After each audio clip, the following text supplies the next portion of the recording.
ඔයගොල්ලෝ නුවරඑළිය ගිහිල්ලා තියෙනවා නම් නුවරඑළියේ හග්ගල පාක්කේ පල්ලෙහා පැත්ත ගත්තාම ඒ පැත්තේ ටිකක් වැස්ස අඩුයි. හග්ගලෙන් පල්ලෙහාට තියෙන එක. වැලි මඩ ඊටවට බණ්ඩාරවල පැත්තට වෙන්න වැල්ලවා ඒ පැත්තට යද්දී වැස්ස ගොඩාක් අඩුයි. කියන්නේ මෙන්න මේ කඳුකරේ මේ අපි ඉන්න පැත්තේ. එන්නේ නිර්දදික වැවුම වෙන්නට දෙනවා වනාන්තර. අන්න ඒවට අපි කියනවා කඳුකර තෙත් වනාන්තර කියලා. ඊටදී අපි මේ කොටස නම් කරගත්තා. එහෙනම් මෙන්න මේ කොටසේ තියෙනවා කඳුකර තෙත් වනාන්තර.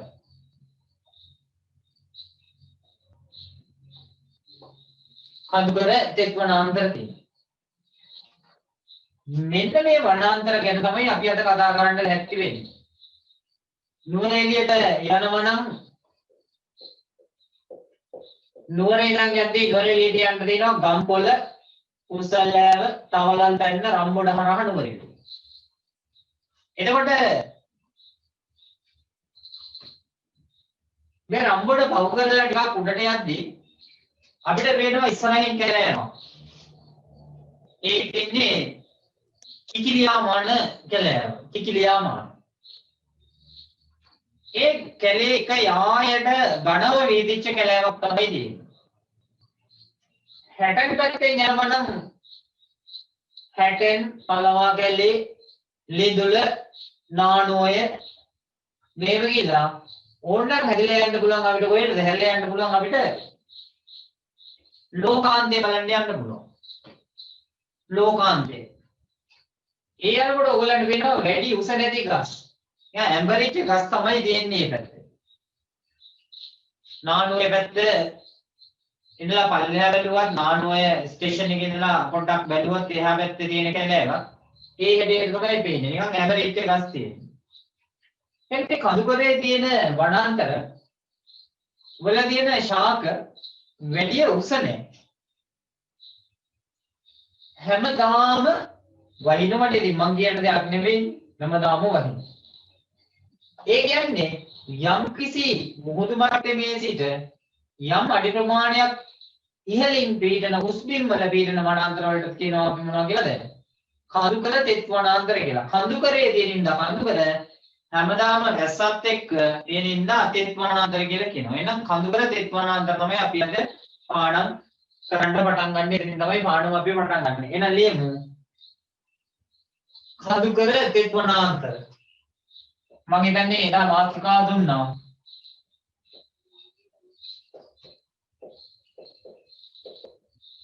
කඳුකර තෙත් වනාන්තර. කඳුකර තෙත් වනාන්තර. හරි. එහෙනම් සාමාන්‍යයෙන් රටේ මධ්‍ය කඳුකරේ නිතදිග බැවුමට වෙන්න තමයි මේ කියන කඳුකර තෙත් වනාන්තර පිහිටන්නේ. නිතදිග බැවුමට වෙන්න තමයි තෙත් වනාන්තර පිහිටන්නේ. මෙන්න මේ තෙත් වනාන්තර ගත්තාම ඒවා මුහුදු මට්ටමේ ඉඳලා මීටර 1250ට වඩා වැඩි උසකින් තමයි පිහිටන්නේ. හැමදාම වයින්නවා මිලිමීටර 1500කට වඩා වැඩි වර්ෂාපතනයක් තියෙනවා. උඩ අපි ඔය ගත්තොත් මහනුවර රාශිතව තියෙනවනේ උඩගත්ත කැලේ.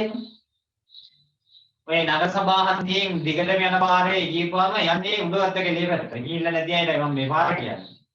එහෙම නැත්නම් සුධර්මානාමේකාවින් දකුණත පැත්තට යන්න තියෙනවා. ඔව් නිවර්තන කඳුකර වනාන්තර කියලා දුන්නා ඒකත් හරි. මේක නිවර්තන කඳුකර වනාන්තර කිව්වත් හරි කඳුකර තෙත් වනාන්තර කිව්වත් හරි. නිවර්තන කඳුකර වනාන්තර මොනවා නමුත් කඳුකරේ තියෙන වනාන්තරනේ ඒකත් හරි. නැත්නම් කඳුකර තෙත් වනාන්තර කිව්වත් හරි. දෙකම හරි. එතකොට සුධර්මානාමේකාවින් දකුණු පැත්තට යද්දී උඩොත් කැලේ යන්න පුළුවන්. ටිකක් ලස්සනයි. ඒ දවස්වල නම් අපි පන්ති යන කාලේ නම් යන්න දුන්නා. දැන් යන්න දෙනවද දන්නේ නැහැ. ඊයේත් නෑ උන් දවසකින් ගිහිල්ලා බලන්න ඕන. හරි. එහෙනම් මෙන්න මේ කඳුකර තෙත් වනාන්තර තියෙන්නේ මධ්‍ය කඳුකරේ ඊසාන දිග බැවුමට වෙන්නේ. එහෙනම් ලියමු. කඳුකර තෙත් වනාන්තරය එහෙම නැත්නම් නිවර්තන කඳුකර වනාන්තර ඔන්නයි කියන දෙක ඕන මේක. ලියන්න පළවෙනි කාරණාව.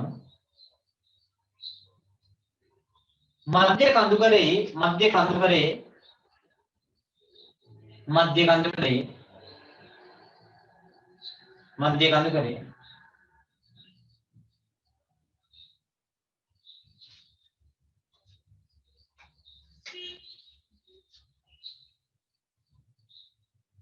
මෙහෙම ගත්තොත් මධ්‍ය කඳුකරේ මෙන්න මේ කොටස.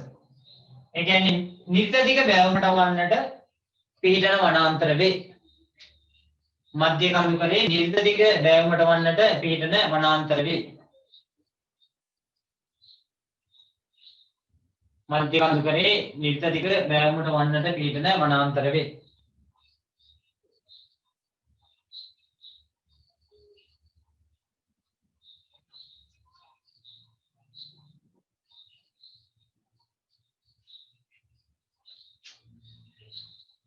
මුහුදු මට්ටමේ සිට දෙවෙනි කරුණ මුහුදු මට්ටමේ සිට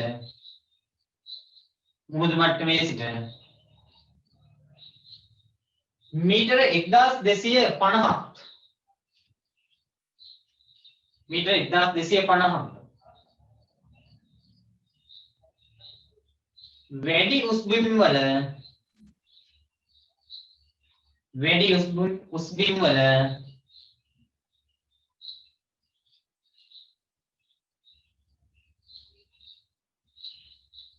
පීඩන වනාන්තර වේ. වැඩි උස් බිම් වල පීඩන වනාන්තර වේ. මම මේකේ රෙකෝඩින් එකක් වෙබ්සයිට් එකට දානවා. ඒකල ඒවා මේව එහෙම නිකන් අර zoom එක කරා යන ඉඳලා ඒතරම් quality නැහැ. සාමාන්‍ය වෙනදා දාන්නේ වුණා ටිකක් quality එකකට තියෙනවා. මම දැම්ම මේකේ පළවෙනි පාඩමේ කොටස දැම්මා හරියා ගන්න බැරි වෙච්ච අයද. ඒ ඉන්න මේකක් දානවා. ඒ වගේම මේ පාඩමට දාලා පටන් ගන්න අපි දැන් ජනවාරි විතර පටන් ගන්න පුළුවන් වෙයි. ඒකට ටියුට් එකක් දීලා ප්‍රශ්නානුසාරයෙන් වේගයෙන් PowerPoint presentation එකකින් කරුණු කාරණා ටික මතක් කරගෙන යනවා. මොනවා නමුත් එහෙම කියලා පාඩම අතහැරලා ඉන්න බෑ. මොකද 100% ප්‍රතිවිධි කරන්න බෑ. කාල වේලාවත් එක්ක. ඒකට කරන්න තියෙන්නේ බලය වගේ පාඩමක්. ඒක සෑහෙන හිමීට හැමෝටම පුළුවන් වෙන්න ගණන් හදාගෙන යන්න මේ පාඩම.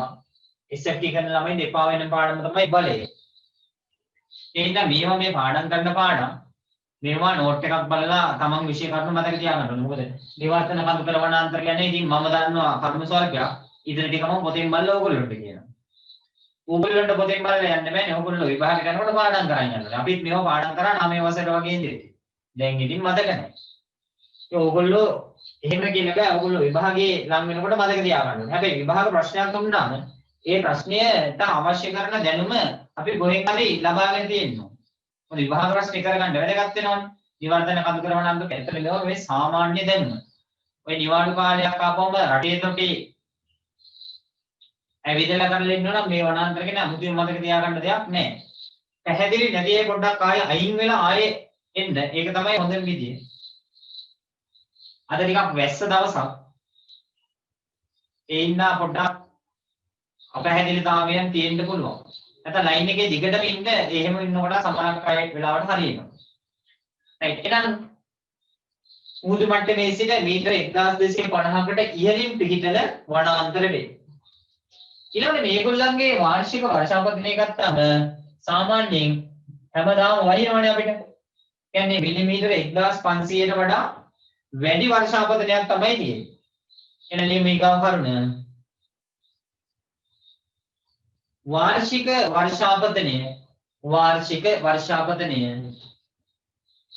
වාර්ෂික වර්ෂාපතනය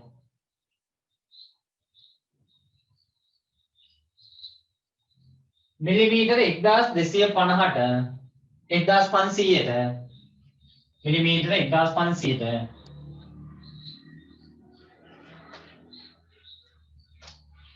වඩා වැඩි අගයක් ගනී. මිලිමීටර 1500ට වඩා වැඩි අගයක් ගනී.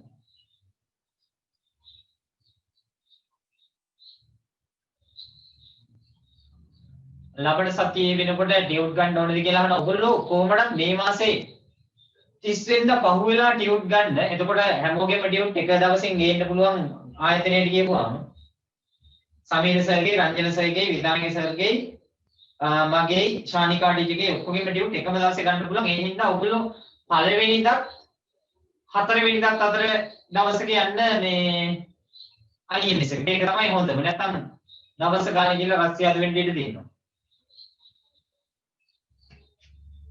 මේ මාසේ යන්න එපා. මේ මාසේ ගියොත් ඊට පස්සේ ඔයගොල්ලෝ ඒගොල්ලන් කියන පොඩක් කර්තව්‍යයන් වලට එකඟ වෙන්න වෙනවා. අපි එතෙන්ට යම්කිසි වැඩ පිළිවෙලක් දෙනවා මේ මාසේ අග වෙනකොට. ඒ හින්දා මේ මාසේ යන්න තු ලබන මාසේ ගියා නම් හරි. ඉස්කෝලේ එතකොට පටන් ගන්නවානේ පටන් ගෙනෙන්න තියෙන. එතකොට ඉස්කෝලේ යන ගමන් ඊළඟ ටියුට් අරගෙන ඉන්නත් පුළුවන්. right. එහෙනම් ඔන්න අපි කතා කරා මෙයා උස්බිම් වල තියෙන්නේ ඊළඟට මෙයාගේ වාර්ෂික වර්ෂාපතනය මිලිමීටර 1500කට වඩා වැඩි අගයක් ගන්න. හැමදාම වයින්නවා නම් මොකද වෙන්නේ? උෂ්ණත්වය අඩුයි. සාමාන්‍ය නුවරඑළියේම සාමාන්‍ය උෂ්ණත්වය වෙන්නේ සෙල්සියස් අංශක 12, 13, 14 මේ වගේ උෂ්ණත්ව තමයි තියෙන්නේ. එහෙනම් ලියමු ඊගාව කරන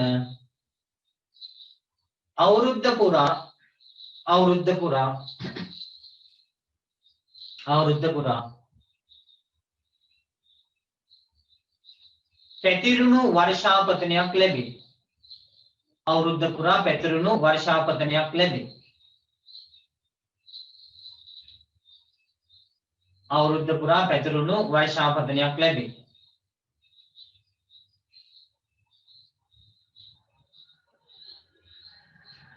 ඊළඟ කරුණ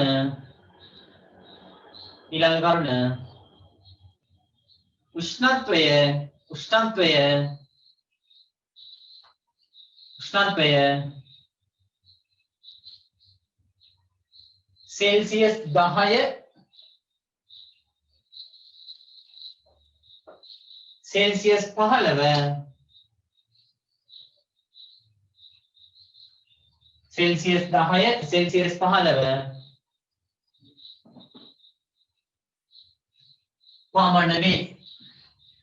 පමණ වේ.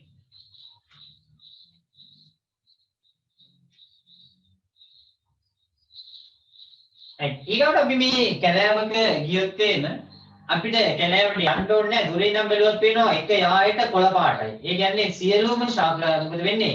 සදාහරිත වෙන්නේ. හැමදාම වයින්නවනේ ශාක වලට හොඳට ජලය ලැබෙනවා. ඒ හින්දා ඒගොල්ලෝ හැමදාම හොඳ මට්ටමින් තියෙනවා. හැමදාම කොළ පාටට තියෙනවා. ඒ හින්දා සදාහරිත වෙනවා. එහෙනම් මේක කරුණ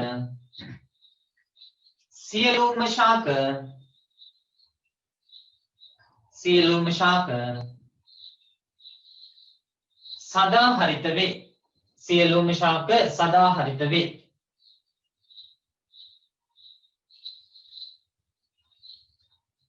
සියලුම ශාක සදාහරිත වෙනවා.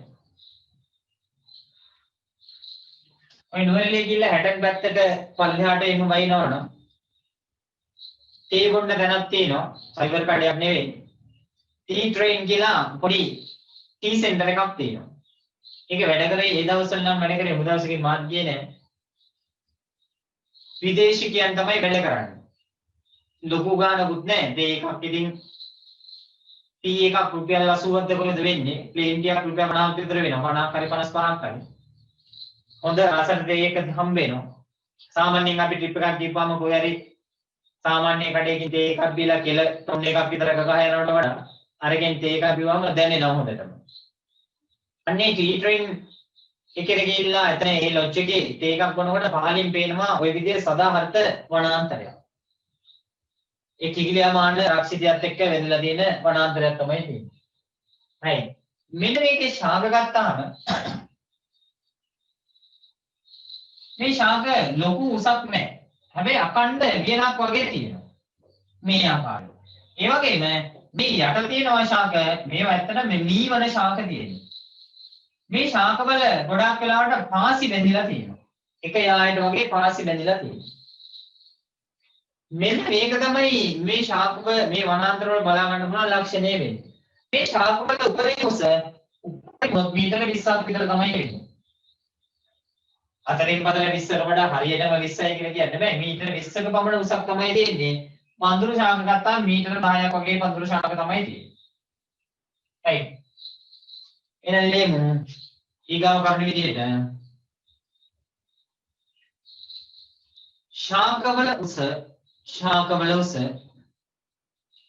ශාකවල උස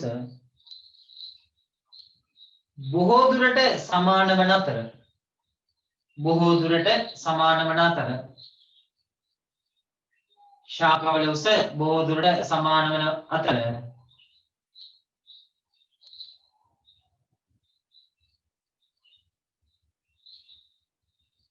ස්තරී භවනයක් නැත. ස්තරී භවනයක් නැත. ස්තරී භවනයක් නැත.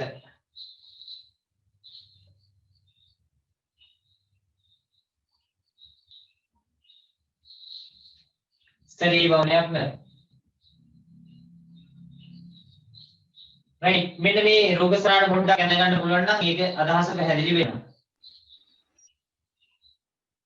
ඇහෙන්නේ නැති අය චුට්ටක් අයින් වෙලා නැවත ඒ ලින්ක් එක කරාම ලොග් වෙන්න. ඒක තමයි කරන්න තියෙන වැඩේ. මේ අනිත් අයට නම් ගැටලුවක් නැති බවයි පේන්නේ. ඇහෙන්නේ නැති අය පොඩ්ඩක් ආපහු මේ ලින්ක් එකෙන් අයින් වෙලා ගිහිල්ලා ආයෙ ලොග් වෙන්න. එතකොට හරියයි. එහෙනම් මෙන්න මේ විදිහට තියෙනවා. මේවා ඇත්තටම මේ යට තියෙන මේවා ශාක ගණයට ගන්නත් බෑ. මොනිකම් පඳුරු වගේ ඒවා තමයි තියෙන්නේ. මීවන වර්ග තියෙන්නේ.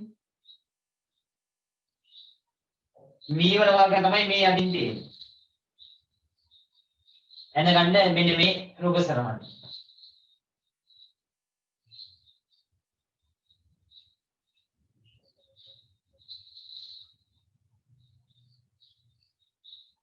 මේ රෝග සරණ එනගන්න.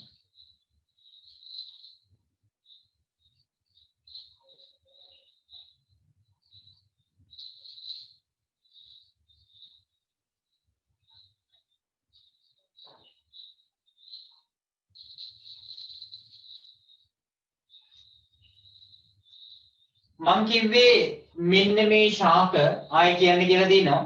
මේ ශාක ගොඩාක් උස්ස පිටන්නේ නැහැ. ස්ත්‍රී භවනයක් තමයි දෙන්නේ.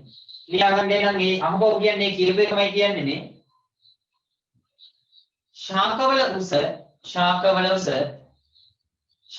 උස බොහෝ දුරට සමාන වන අතර ශාකවල උස බොහෝ දුරට සමාන වන අතර ආයේ මේ කියව එකමයි කියන්නේ. ශාකවල උස බොහෝ දුරට සමාන වන අතර ස්තරී භවනයක් නැත. ස්තරී භවනයක් නැත. ශාකවල උස බොහෝ දුරට සමාන වන අතර ස්තරී භවනයක් නැත. ඒකලම මේ රූප සරණ දැනගන්න කියන. ඒතර හැමතිස්සෙම මධ්‍ය කඳු කරේනේ. මේ මධ්‍ය කඳු කරේ ඉඳලා මේක සුළං වලට නිරාවරණය වෙනවා. හැමතිස්සෙම මේ පැති වලට හුලං තියෙනවා. එතකොට මෙන්න මේ හුලං තියෙනකොට ගොඩක් උස කියන්නේ නැහැ ශාක. ශාක ටිකක් කුරු බවක් පෙන්නනවා. ඒ කියන්නේ උස අඩු ගතියක් පෙන්නනවා. එහෙනම් ලියමු ඊගාව කරන විදිහට. ලියන්නේ ඊගාව කරන විදිහට. සුළඟේ වේගය අධික නිසා. සුළඟේ වේගය අධික නිසා.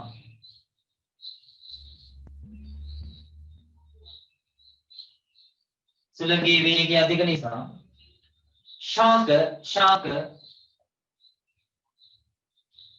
ශාක මදක් කුරු ස්වභාවයක් ගනි. ශාක මදක් කුරු ස්වභාවයක් ගනි. කියන්නේ ගස් ගොඩක් උස යන්නේ නැහැ. එමෙන්ම ඒකටම ලියන්නේ එමෙන්ම ශාකවල කඳන් ඇඹරී පිහිටයි. ශාකවල කඳන් ඇඹරී පිහිටයි. එමෙන්ම ශාකවල කඳන් ඇඹරී පිහිටයි.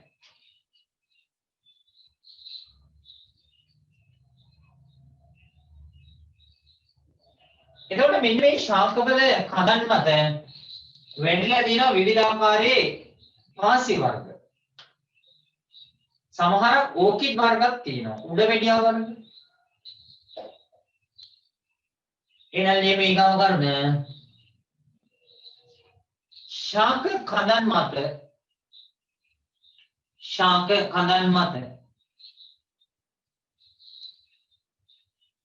ශාක කඳන් මත ගණව වැඩුණු පාසි වර්ගයත ශාක කඳන් මත ගණව වැඩුණු පාසි වර්ගයත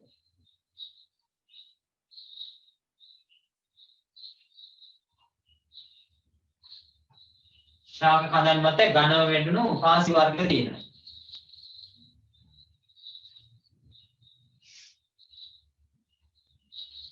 ඊළඟට අපිට බලා ගන්න පුළුවන් මීවන ශාක. මෙන්න මේ යට ඉස්සරේ තියෙන්නේ ගණව වැඩුණු මීවන ශාක ඉස්සරහ. එහෙනම් ලියමු ඊගාවේ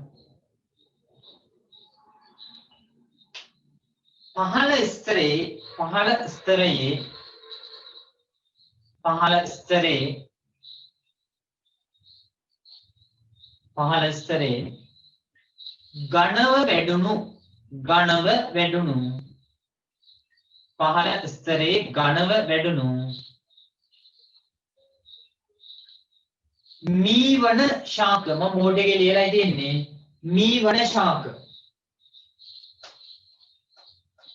මීවන ශාක පිහිටයි.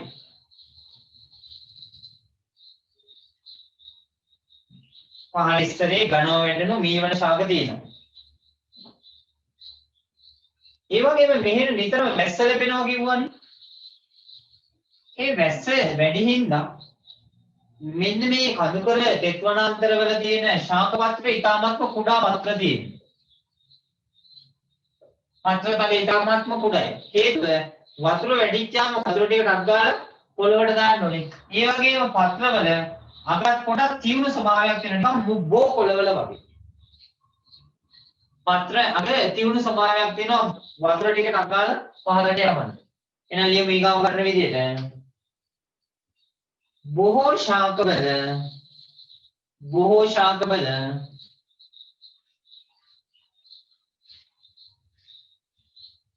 බොහෝ ශාකවල පත්‍ර තලය කුඩාය. බොහෝ ශාකවල පත්‍ර තලය කුඩාය.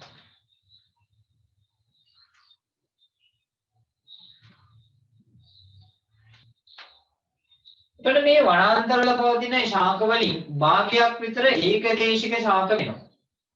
ඒකදේශික ශාක කියන්නේ ලංකාවටම ආවේනිකය වෙනවා. සාමාන්‍යයෙන් ගත්තම ලංකාවේටම ආවේනික ඒකදේශික ශාක වර්ග තියෙනවා 800ක් විතර. වැඩිම ඒකදේශික ශාක වර්ග ප්‍රමාණයක් පිටන්නේ ඔය සිංහරාජ්‍ය ආශ්‍රිත ඒ වනාන්තරවල. කියන්නේ නිවර්තන වැසි වනාන්තරවල තමයි දෙන්නේ.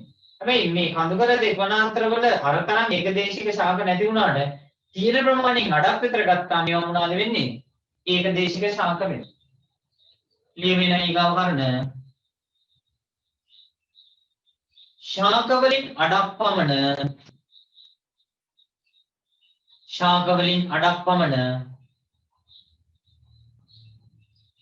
ශාක වලින් අඩක් පමණ ඒකදේශික වේ.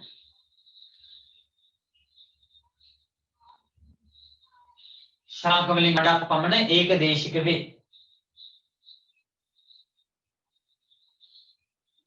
ඒකම ලියමු ශාක වලින් අඩක් පමණ ඒකදේශික වේ. ඒකටම ලියන්න නමුත්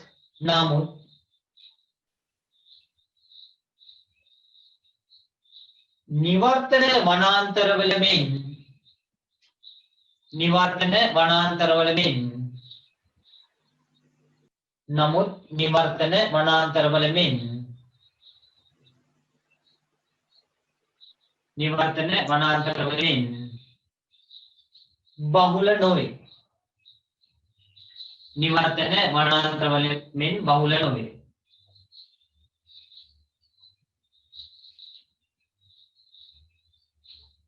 නිවර්තන වනාන්තර වගේ බහුල නැහැ.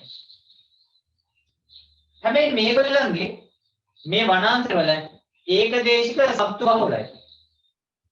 දැන් හෝල්ඩන් ප්ලේන් එකම බලන්න යනකොට අනිවාර්යයෙන්ම හම්බ වෙනවා ගෝන්නු වෙමින්. දැන් නම් මිනිස්සු කණ්ඩ දීලා හුරු වෙලා බත් කන්න වෙනවා. බත් කන වෙලාවටම ගෝන්නු. ඒ කියන්නේ වනාන්තරවල ඒකදේශික සත්තු බහුලයි. නියම ඊගාව කරන විදිහට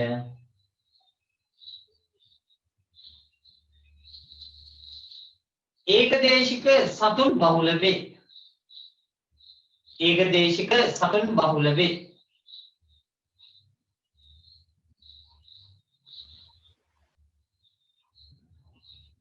ඒකදේශික සතුන් බහුල වේ.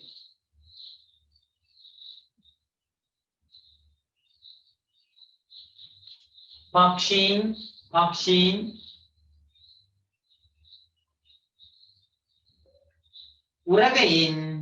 උරගයින්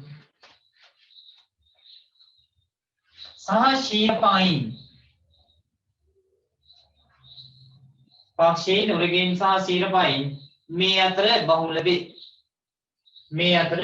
වේ.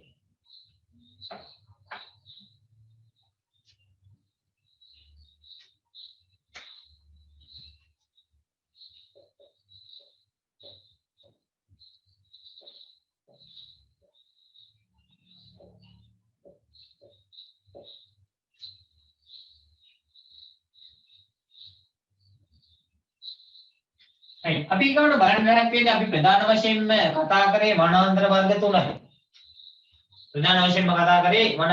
තුනයි. එකක් තමයි නිවර්තන තෙත් සදාහරිත වනාන්තර. එහෙම නැත්නම් නිවර්තන වැසි වනාන්තර කියන්නේ. ඊළඟට කතා කරා වියලි මිශ්‍ර සදාහරිත වනාන්තර. වියලි මිශ්‍ර සදාහරිත වනාන්තර.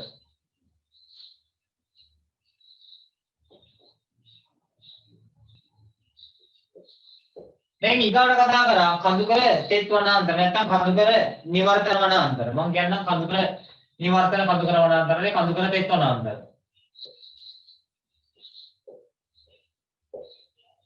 මොනවාද මේ වලට උදාහරණ වෙන්නේ? නිවර්තන තෙත් සදාහරිත වනාන්තර නැත්නම් නිවර්තන වැසි වනාන්තර වලට උදාහරණ.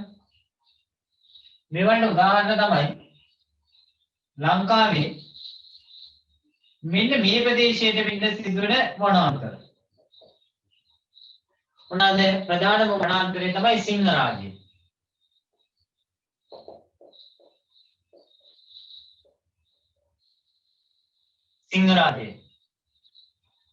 සිංහරාජයට යන්න පුළුවන් පැති හතරක් තියෙනවා. රක්මාන එංගිලා මෝනින් සයිට් කියන පැත්තෙන් යන්න පුළුවන්. ඊගාවට නෙළුව පැත්තෙන් යන්න පුළුවන්. තව පැති දෙකක් පැති හතරකින් යන්න පුළුවන් මේ සිංහරාජයට. එන එකක් තමයි සිංහරාජය.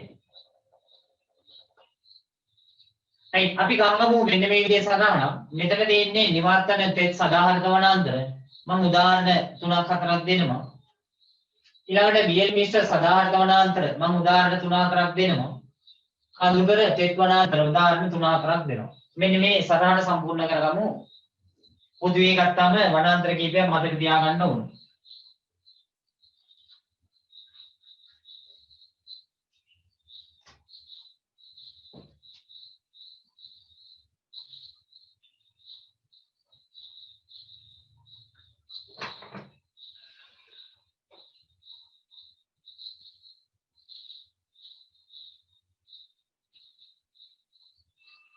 පළවෙනිම කොලම් එකේ තියෙන්නේ නිවර්තන තෙත් සදාහරිත වනාන්තර. දෙවෙනි කොලම් එකේ තියෙන්නේ වියලි මිශ්‍ර සදාහරිත වනාන්තර. තුන්වෙනි එකට ගන්න කඳුකර තෙත් වනාන්තර.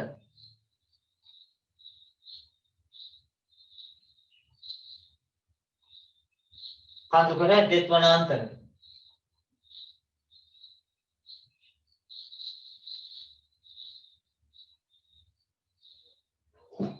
එතකොට නිවර්තන තෙත් සදාහරිත වනාන්තරයකට උදාහරණයක් තමයි සිංහරාජ වනාන්තරය. සිංහරාජය. ඊගාවට තියෙනවා කන්නේලිය රක්ෂිතය. කන්නේලිය වනාන්තරය.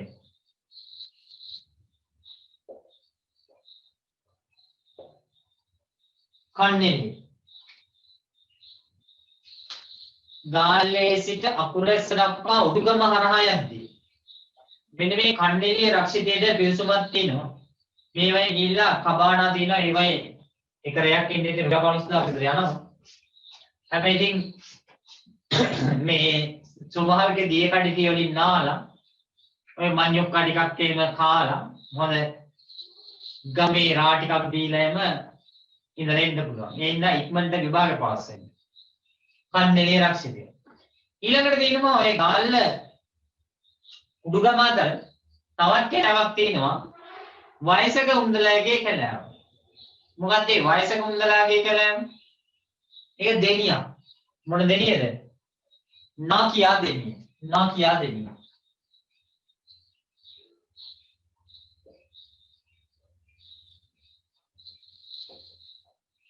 වයසක අයගේ එහෙම නෙවෙයි. ඒකට කියන්නේ නාකියා දෙනිය කියලා ඒ හරියට කියන්නේ. ඕගොල්ලෝ හයිවේ එකේ ගිහිල්ලා බද්දේගමින් එළියට ඇවිල්ලා කියන්න පුළුවන් නාගිය දෙනියට. නැත්නම් ගාල්ලාරා ගෙලින්ම යන්නත් පුළුවන් නාගිය දෙනියට. ඊළඟට හිනිදුම හිනිදුම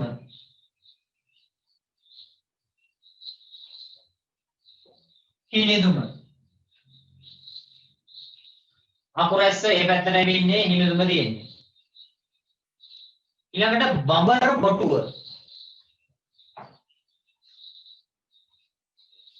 බඹර බොටුව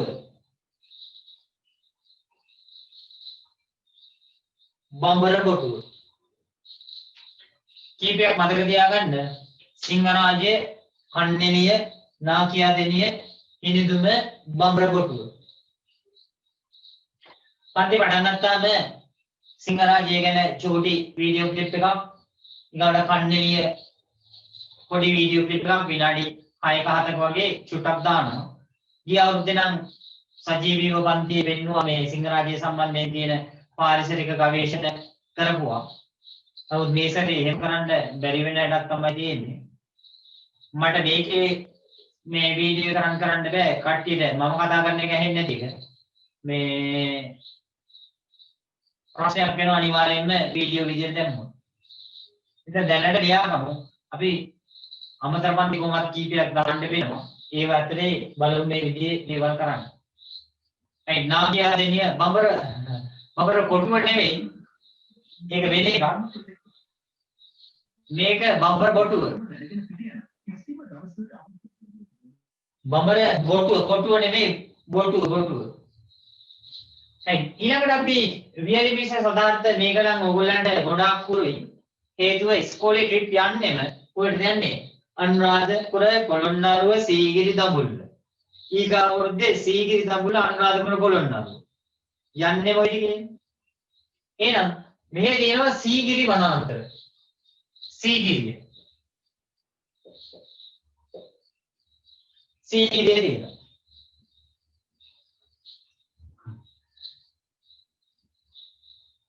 ඊගාවට රාබොන්ඩෝනේ කියලා එකෙක් දාලා දිනවා. එහෙම නෙවෙයි යන්න ඕනේ නෙවෙයි. රාබොන්ඩෝන මේ පැත්තට තමයි යන්න තියෙන්නේ. ඒ යන්නේ අපි සීගිරිය. සමහරක් අය විනෝදිනී කියලා ෆොටෝ ගහලා පොලිසියට එමෙ යනවනේ. කොහෙද? පිදුරංගල.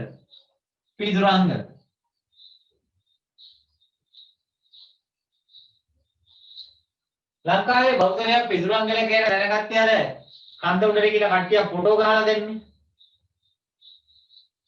අන්න ඒ වනාන්තරේ තමයි මේකේ පිදුරංගල කියලා කියන්නේ. ඊළඟට මාදුරුවය.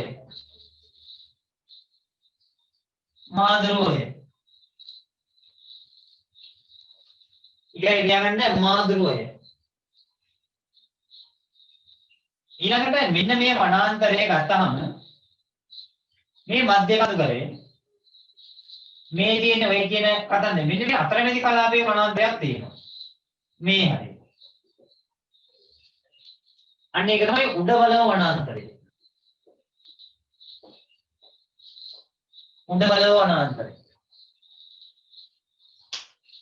හොඳට ඉගෙනගෙන හොඳ ගවේෂකයෙක් වෙන්න. එතකොට මේ උඩවලද මාදුරුවේ මේවයි ඔක්කොගෙම ඇවිදින්න පුළුවන්. විශේෂයෙන්ම BSc කරලා ඒ ආශ්‍රිතව මොන හරි දෙයක් කරගන්න මේ යන්න පුළුවන් ඔය ඔන්න කියන රාශිත වලට.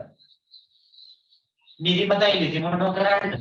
අතමාර නිදාගෙන ඉන්නවනම් කිසි නිදා ගන්න. මේ තමයි ඉන්නේ දැන් මම කියන්නේ ඔය කැමරාවක් ඔයගොල්ලෝ ෆෝන් එක දිහා බලන් ඉන්නවා. ඉතින් ඒකට අපි අලුතෙන් නම දාගෙන ඉන්නවා දුරස්ත අධ්‍යාපනය කියලා. මම දැන් නැති වැඩක් වෙනවද නැද්ද කියන එක. දැන් ඊට තව එකක් කරනවා අපි රීටිකල්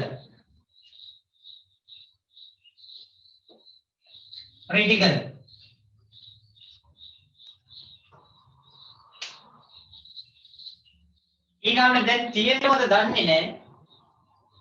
පොඩ්ඩක් හොයලා බලන්න ඕනේ විල්පත්තුව. හොයලා බලන්න ඕනේ තියෙනවද කියලා.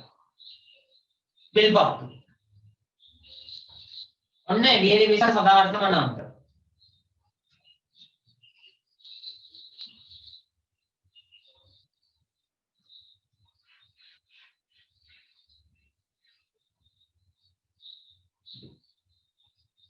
right ඊළඟට එනවා අපි කඳුකර ඔව් රිටිකල් දෙන්නේ කැකිරාව ඒ පැත්තට යන තමයි රිටිකල් දෙන්නේ. ඊළඟට එනවා කඳුකර දෙත්වනාන්තර විල්පත්තු කියලා දෙයක් නැල්ලු ඒ කියන්නේ සෙලවෙන මඩසලු. ඔව් දැන් හෙලවෙන්නත් දෙයක් නැති වෙයි මම හිතන්නේ. ඊළඟට එනවා අපි කඳුකර වනාන්තර කිකිලියාමහන්.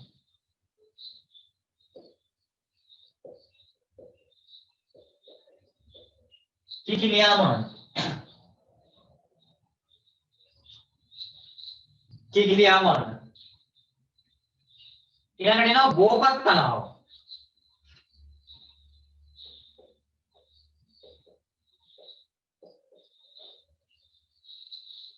ඔය BSc කරන ළමයින්ට දිනවනේ පාඩමක් ගව පාලනය ගැන.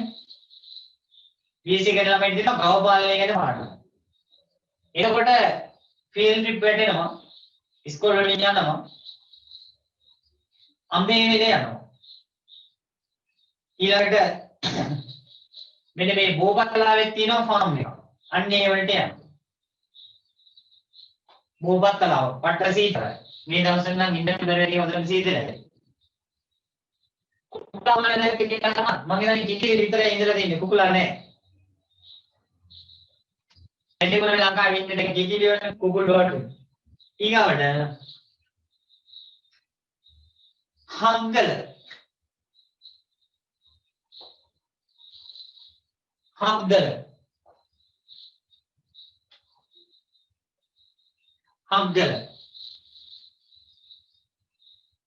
ඊළඟට හෝටන් තැන්න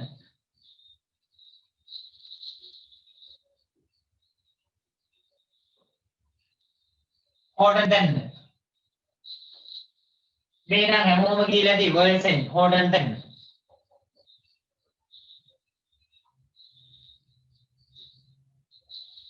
ඊළඟට ශ්‍රීපාද අඩවිය.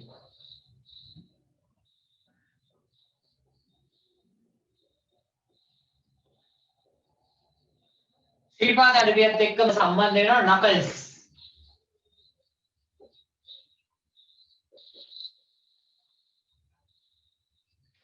ශ්‍රීපාද අඩවියත් එක්කම සම්බන්ධ වෙනවා නකල්ස්. දැන් මෙන්න මේ වනාන්තර ගැන අපිට අදහසක් තියෙන්න ඕනේ. මේ වනාන්තර ගැන අපිට අදහසක් තියෙන්න ඕනේ.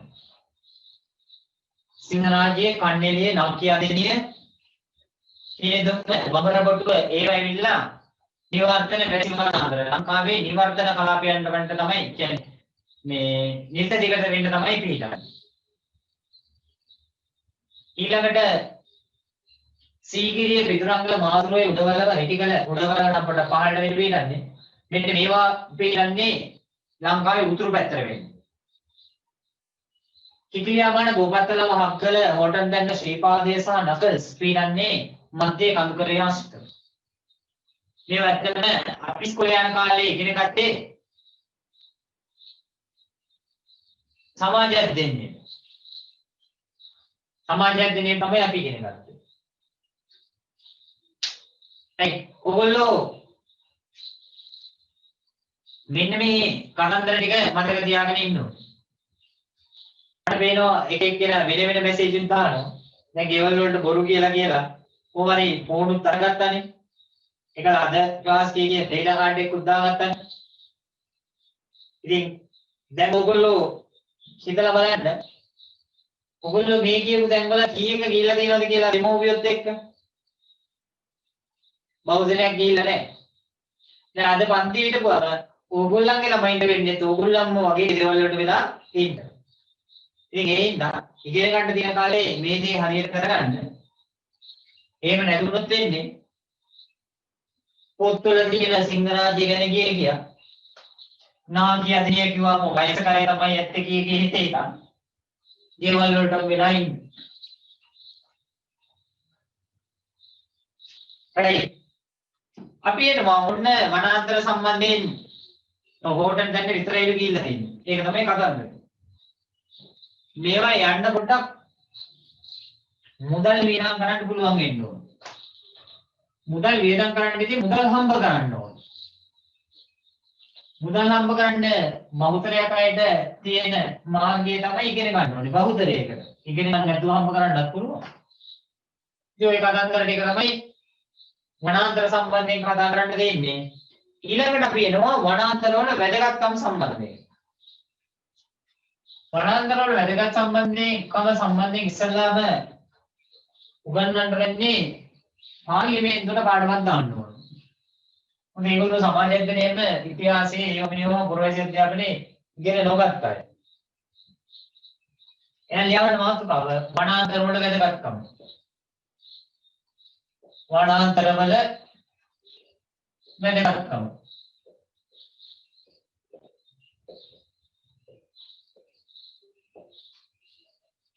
වනාන්තර වල වැදගත්කම.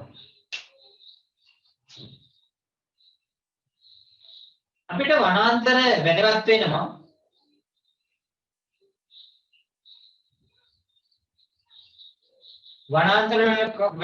අපිට විශේෂයෙන්ම මේ දවස්වල හොඳ පිරිසිදු වාතය ආශ්වාස කරන්න තියෙනවා නම් ගොඩාක් හොඳයි.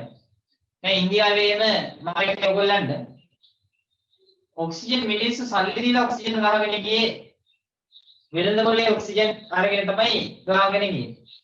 අපිට එහෙම වමනාවක් නැහැ ඇත්තටම. ලංකාවේ දැනට මේ තියෙන වන ගානේ රැකගත්තොත් කිසිම ප්‍රශ්නයක් ඇති වෙන්නේ නැහැ.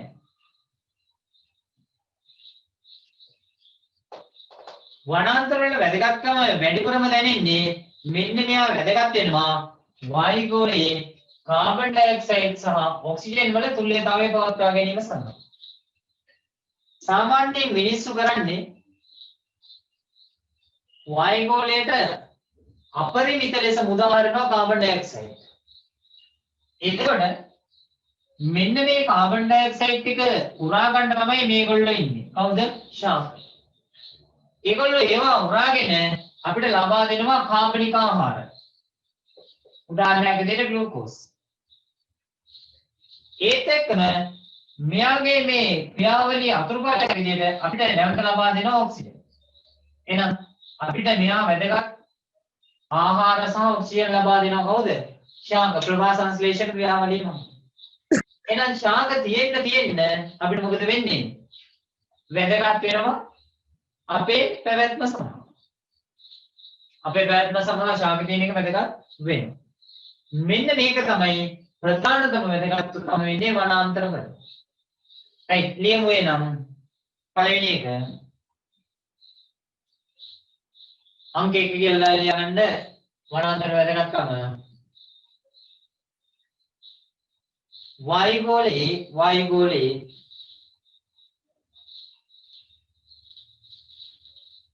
වායුගෝලයේ ඔක්සිජන් සහ කාබන් ඩයොක්සයිඩ් තුල්‍යතාවය. වායුගෝලයේ ඔක්සිජන් සහ කාබන් ඩයොක්සයිඩ් තුල්‍යතාවය පවත්වා ගැනීම.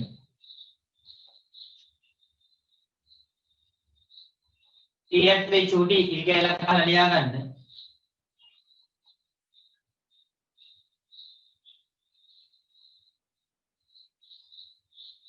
चुड़ी කියලා කාල ලියා ගන්න. ශාක පරිසරයේ ඇති ශාක පරිසරයේ ඇති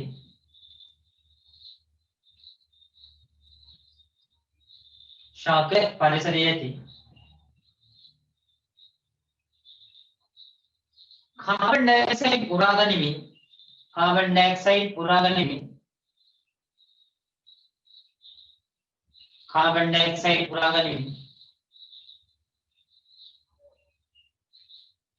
वायुगोलයෙන් कार्बन डाइऑक्साइड ඉවත් කරන අතර वायुगोलයෙන් कार्बन डाइऑक्साइड ඉවත් කරන අතර वायुगोलයෙන් कार्बन डाइऑक्साइड ඉවත් කරන අතර ප්‍රභා සංශ්ලේෂණයේ අතුරු ඵලයක් ලෙස वायुगोलයෙන් कार्बन डाइऑक्साइड ඉවත් කරන අතර ප්‍රභා සංශ්ලේෂණයේ අතුරු ඵලයක් ලෙස ප්‍රභා සංශ්ලේෂණයේ අතුරු ඵලයක් ලෙස ප්‍රභා සංශ්ලේෂණයේ අතුරු ඵලයක් ලෙස ඔක්සිජන් මුදා හරිනු ලබයි. ऑक्सीजन मुदा हरनु लबයි. ऑक्सीजन मुदा हरनु लबයි. ඒ පළවෙනි එක.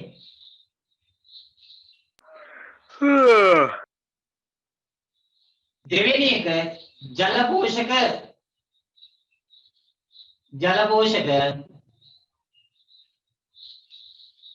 ප්‍රදේශ ආරක්ෂා කිරීම. जल पोषक प्रदेश आरक्षा किरीम එක්කෙනෙකුට ලොකු ඈනුමක් ගියා මම හිතන්නේ නිදා ගන්න නැතුව එදිරයට වෙන වැඩ කරනවද දන්නේ මේ දවස්වලදී කාලා බීලා රැය වුණාම නිදා ගන්න නැත්නම් ජීවිතේම ඈනුම් ඇරයට තමයි ඉඳ වෙන්නේ මෙන්න මේ වගේ දෙයක් වුණා දැන් පේනවනේ මිනිස්සුන්ට වෙලා තියෙනද? සල්ලි එපාගේ තියෙන අය පොත්පත් වල සල්ලි තියෙන අයට කිසි ප්‍රශ්නයක් නැහැ. ජීවත් වෙනවා. අනිත් අය ඉතින් කොයි විදිහට ඈනුම් ඇර ඉන්නවා. ඒ ලියමු දෙවෙනි එක. ජල පෝෂක ප්‍රදේශ ආරක්ෂා කිරීම. අපි ගත්තොත් එන වනාන්තරයක් මේ වනාන්තරයේට වැස්ස ලැබෙනකොට මේ වනාන්තරයේ ආශ්‍රිත පස්සේ මේ ලැබෙන වැසි ජලයේ වැඩි ප්‍රමාණයක් රඳව ගන්නවා. වනාන්තර ආශ්‍රිත පස්සේ වැසි ජලයේ වැඩි ප්‍රමාණයක් රඳව ගන්නවා. ඒකලා හිමීට මුදාහරන මොනවාද? ජලාශය වලට මුදාහරන. ඒ කියන්නේ වතුර පාරවල් වලට හිමීට ජලයේ මුදාහරන උගත ජලයේ තියෙනවා. ඒ හින්දා මෙන්න මේ ජල පෝෂක ප්‍රදේශවල උල්පත් කියන ඒවා හැමදාම පවතින. කැලයක් කපපුවාම වෙන්නේ මෙන්න මේ පසට ජලය රඳවා ගැනීමේ ධාරිතාවය අඩු වෙනවා. එතකොට මොකද වෙන්නේ? උල්පත් වේලිලා යනවා. එනනම් මේ යටතේ වනාන්තර සහ ඒවායේ පස जल पोषकेकी वनांतर सह एवाय पस जल पोषकेकी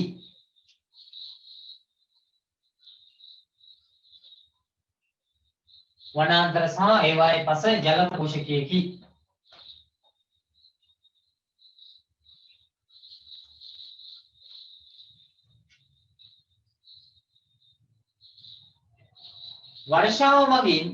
वर्षाव मगिन इकडे लियන්න वर्षाव मगिन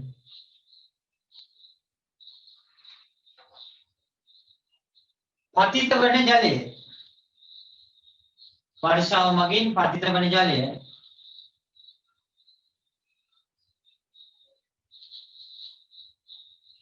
वर्षाव मगिन पतित वන ජලය वनांतरවල පස මගින් වනාන්තරවල පසමගින් රඳවා තබා ගන්නා අතර වනාන්තරවල පසමගින් රඳවා තබා ගන්නා අතර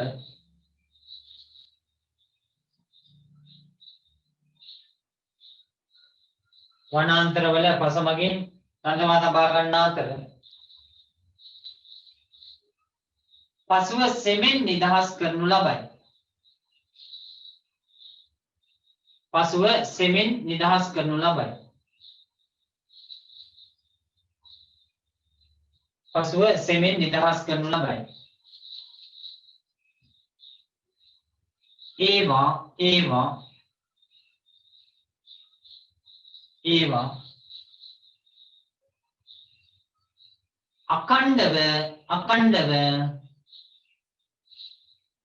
අඛණ්ඩව ජල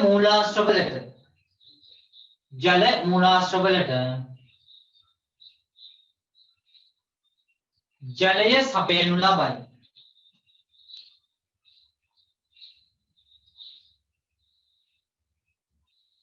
අඛණ්ඩව ජලය සපයනු ලබයි. තුන්වෙනි එක තමයි පාංශු කාදනය වැළැක්වීම.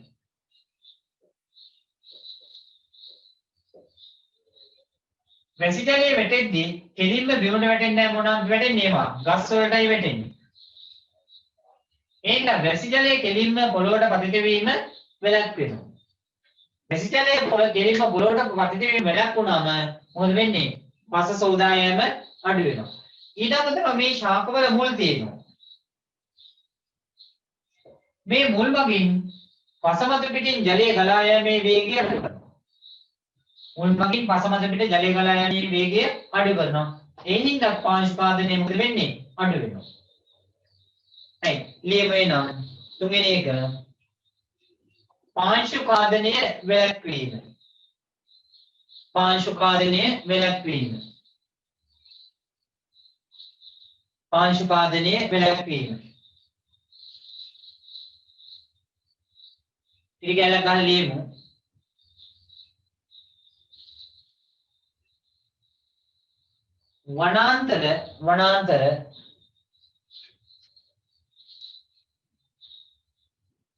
වනාන්තර වැසි ජලය පස මතු පිටට වැසි ජලය පස මතු පිටට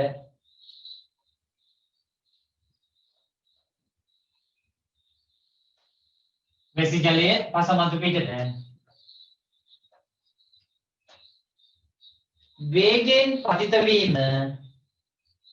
වේගයෙන් පතිත වීම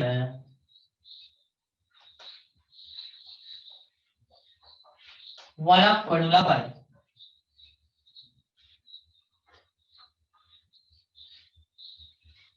වේගයෙන් පතිත වීම වළක්වනු ලබයි.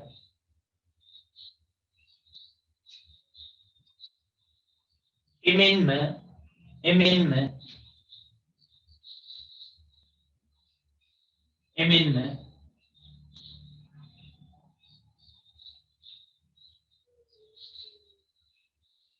පසමත පිටින් වේගයෙන් ජලය ගලා යෑම පසමත පිටින් වේගයෙන් ජලය ගලා යෑම පසමත පිටින් වේගයෙන් ජලය ගලා යෑම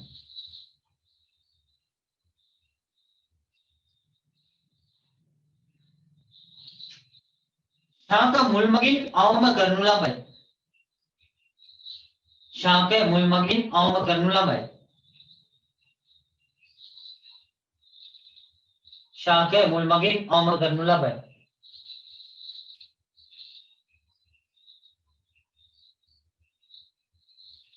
ශාක මුල් මගින් අවම කරනු ලබයි. මේ නිසා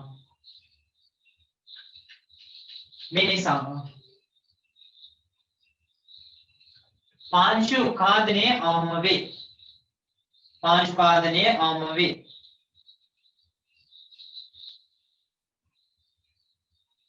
එන්නේ ගාව 4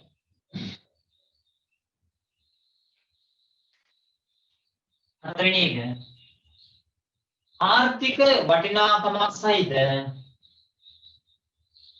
ආර්ථික වටිනාකමක් සහිත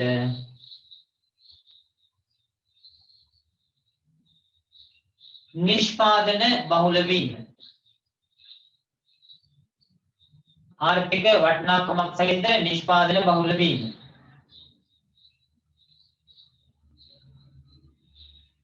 ආර්ථික වටිනාකමක් සහිත නිෂ්පාදන බහුල වීම. ඒවල ශාක මගින් ලබා ගන්නා ප්‍රධාන ආර්ථික වටිනාකමක් සහිත ද්‍රව්‍ය තමයි දැව. ඊට පස්සේ තියෙනවා ටැනින් වර්ග තියෙනවා. රෙසින තියෙනවා. ලියන්නේ නම් ඊයටදී දැව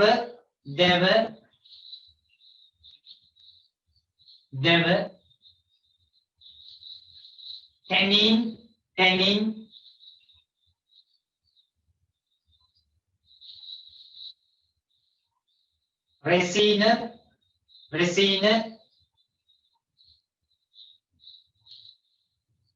resina melium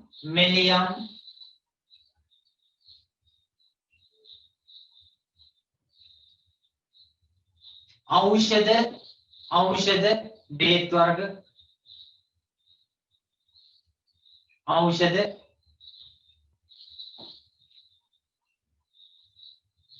वेवेल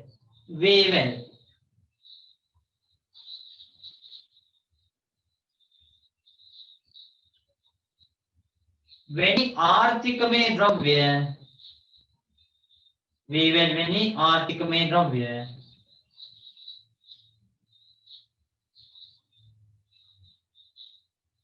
सपेनु लबय आर्थिक द्रव्य सपेनु लबय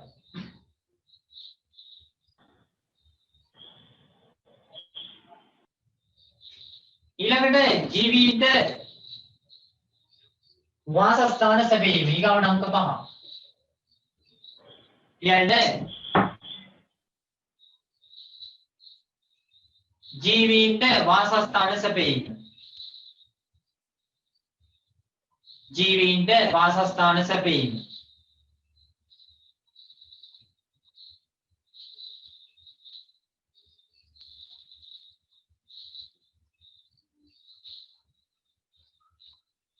මම ඉස්සෙල්ලා කිව්වේ ආර්ථික වටිනාකමක් සහිත ද්‍රව්‍ය ලබා ගත හැකි වීම කියලා. ඔය සමහරක් අය මයික් එක මම ওই මයික් එක මේ මියුට් කරලා සමහරක් අය අන්මියුට් කරනවා. ඒකල වල පොඩ්ඩක් සද්දයක් දාපුවම අනිත් අයට ඇහෙන්නේ නැතුව යනවා. ඉතින් අපි මේ ඔයගොල්ලන්ගේ පන්තියේ මොනවා හරි කරලා ඇදගෙන යන්න උවමනාවක් තියෙන මිසක් නැත්නම් මේ ගොල්ලක් තියෙන අමාරුවකට පන්ති කරනවා එහෙම නෙවෙයි. ඉතින් මේකේ වටිනාකමක් තේරෙන්නේ නැත්නම් ඒ පන්තියට සම්බන්ධ නොවී ඉන්න. හේතුව නැත්නම් අනිත් අයට ඇහෙන්නේ නැතුව ගියාම මම නිතර ඒක කියන්න ඕනේ. ඒ හින්දා මම හිතන්නේ මිනිස් ජාන වලින් ඉපදිලා ඇත්තේ. ඒ හින්දා සුනක ජාන ලක්ෂණ වෙන්නන්න යන්න එපා. හරි.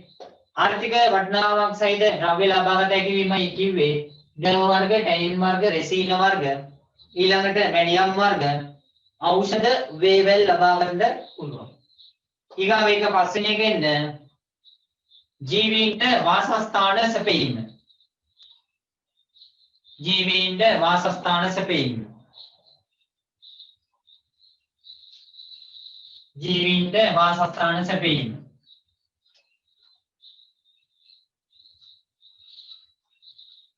එතකොට ලංකාවේ ඉන්න බොහෝ දුර්ලභ සතුන් ඉන්නවා. එතකොට මේ දුර්ලභ සතුන් නොදැසී පැවැත්වීම සඳහා ඒ කියන්නේ උන් මේ පරිසරයෙන් තුරන් නොවී සිටීම සඳහා ප්‍රධාන වාසස්ථාන සපයන්නේ මේ කියන ඝන වනාන්තර. මොකද ඒ වලට මිනිස්සු යන්නේ නැහැ. ඒ ඉන්න ඒ සත්තු ගොඩක් වෙලාවට මොකද වෙන්නේ? ආරක්ෂිත වෙන්නේ. එහෙනම් ලියමු. ඊයර්නේ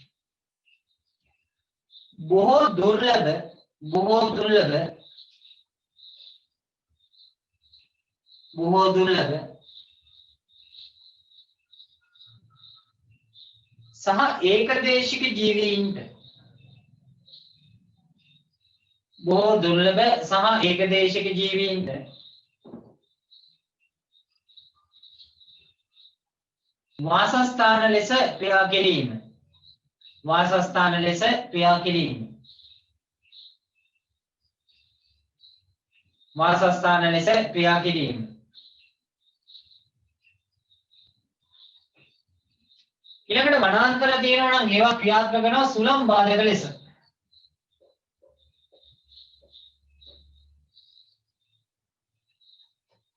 සුළං බාධක ලෙස ක්‍රියාත්මක වෙනවා. එන ලියන ඊගාවේ අංක 6 සුළං බාධක ලෙස ක්‍රියා කිරීම. සුළං බාධක ලෙස ක්‍රියා කිරීම.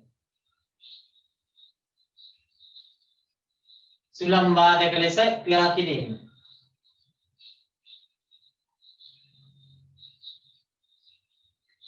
ඊළඟට වනාන්තර වැදගත් වෙනවා ජාන කිට්ටුව ආරක්ෂා කිරීම සඳහා.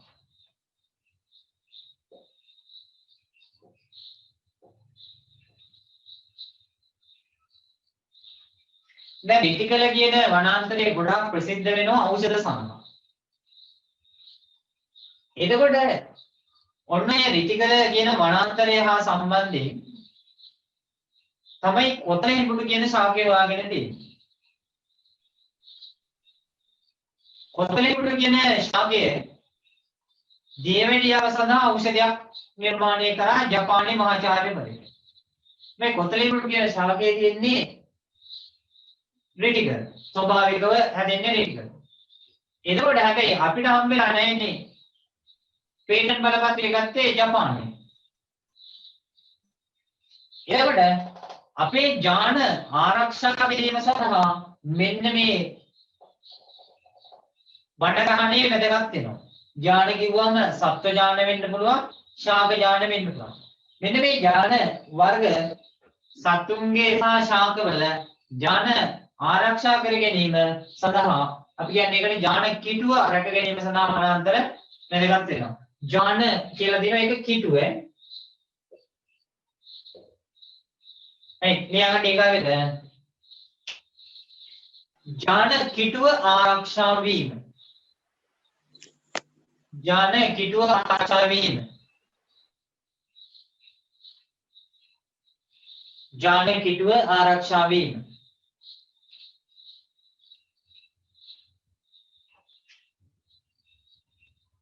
බලන්න ලියාගන්න මෙතන පොඩි පැහැදිලි කිරීම. ජාන කිටුව යනු ජාන කිටුව යනු ජාන කිටුව යනු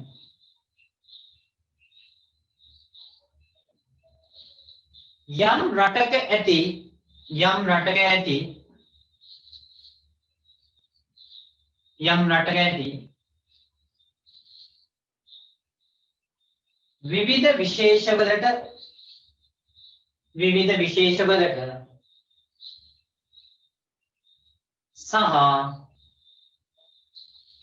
විශේෂවලට සහ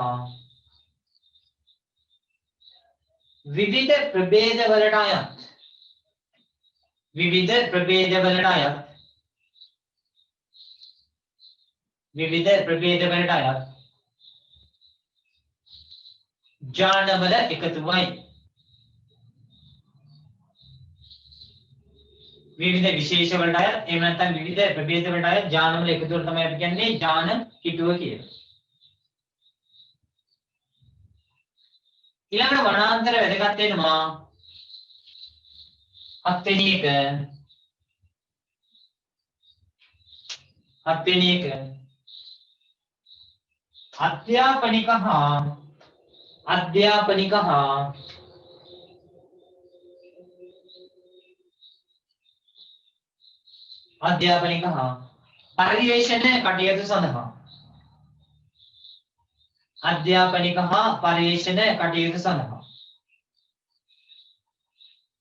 අධ්‍යාපනික හා පර්යේෂණ කටයුතු සඳහා වැදගත් වෙනවා.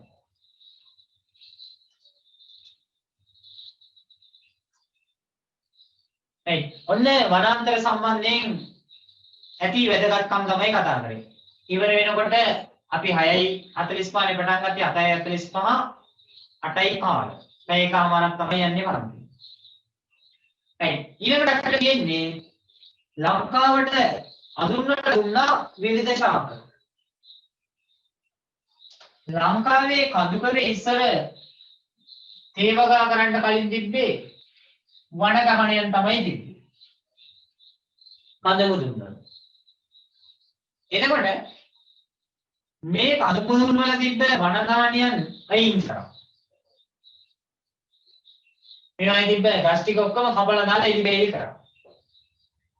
එලිබේලි කරලා තේ වගා ගන්න කලින් කෝපි වගාව ඒ වගේ වගාවන් වලට ආවා. එතකොට මේවා අසාර්ථක වුණා. මොකද උනේ? මේ කඳමුදුන් වල මధుපිට පෘෂ්ඨයන් වනාන්තර වලින් ගස් වලින් තොර වුණා. ඊට පස්සේ මේකේද අඳුන්වලා දෙන්න බැලුවා ලංකාවේ තියෙන විවිධ ශාක විශේෂ. මේකට දැඩි හිරු රශ්මිය වැටෙනවා. ඒ ශාක විශේෂ මේවයි වගා කරන්න අමාරු වුණා. ඊට පස්සේ ලංකාවට වන වගාවන් විදියට හඳුන්වලා දුන්නා විදේශීය ශාක. ඒ අතරින් එකක් තමයි පයිනස් කියන්නේ. මේ පයිනස් කියන්නේ ඇත්තටම කේතුදර වනාන්තර වල ලැබෙන ශාකයක්. කේතුදර වනාන්තර.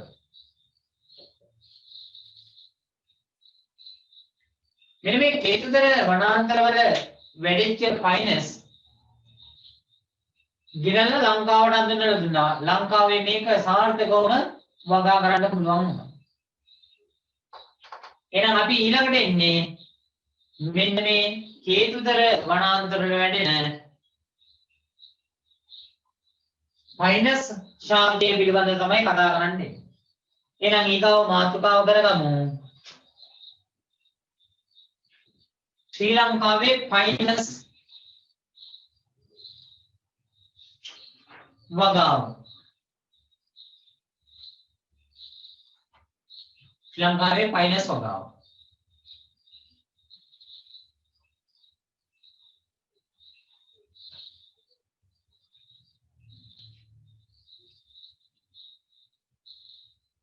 චුට්ටක් ලියා ගමු.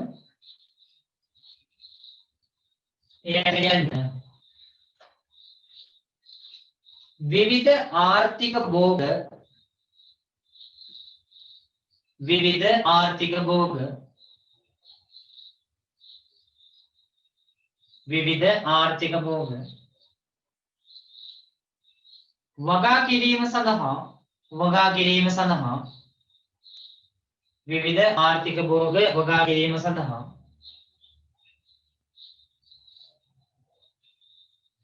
කඳුකරේ ආශ්‍රිත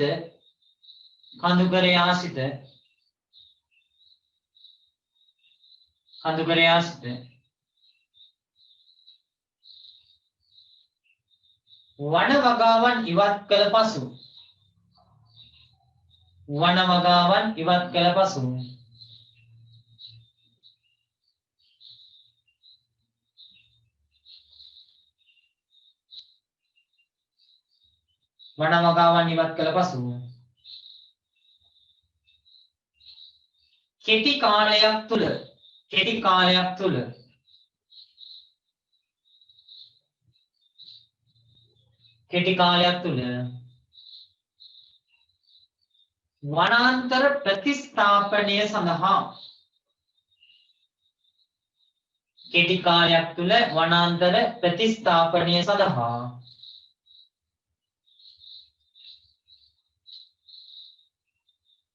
කෙටි කාලයක් තුල වනාන්තර ප්‍රතිස්ථාපනය සඳහා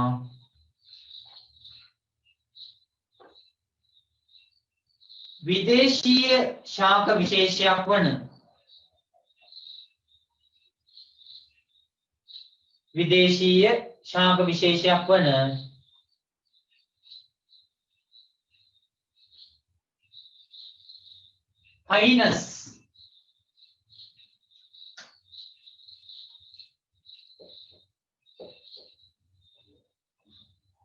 පයිනස් හඳුන්වා දෙන ලදී. ෆයිනස් හඳුන්වා දෙන ලදී.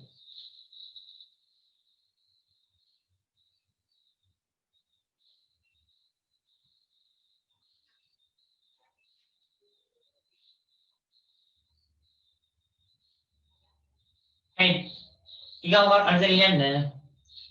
මෙම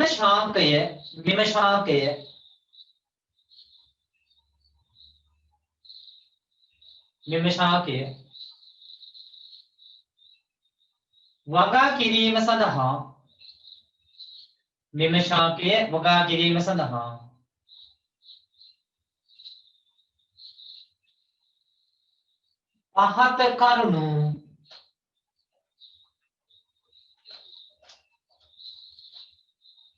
පහත කරුණු හේතු සාධක විය.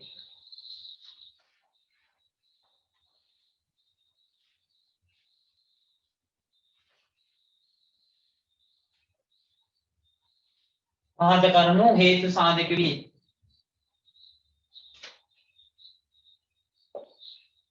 ෆයිනස් ලංකාවට අඳුනලා දුන්නේ මෙන්න මේ ශාකවලට තියෙනවා අධික වර්ධන වේගයක්. මේ ශාකවලට තියෙනවා අධික වර්ධන වේගයක්. ඒ වගේම මේවා නිසරු බිම් වල හොඳට හැදෙනවා. පෝර කියන එක වැඩි බලපෑමක් නැහැ නිසරු බිම් වල හැදෙනවා.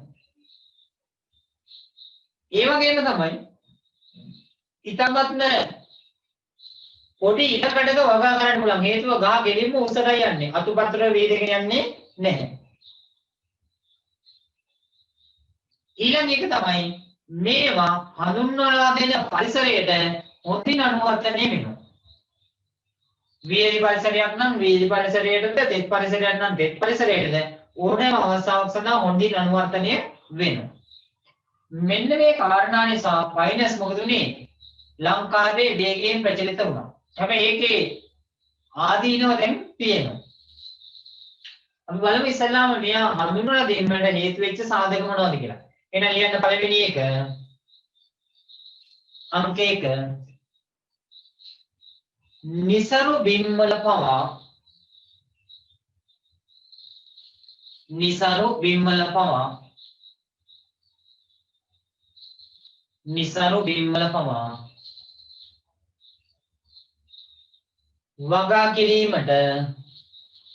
වගා කිරීමට පහසු ශාකයක් වීම. නිසරු බිම්වල පවා වගා කිරීමට පහසු ශාකයක් වීම.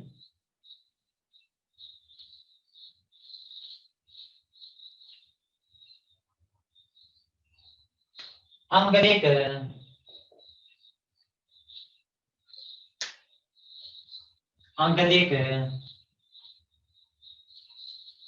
අධික වර්ධන වේගයක් තිබීම. අධික වර්ධන වේගයක් තිබීම. අධික වර්ධන වේගයක් තිබීම.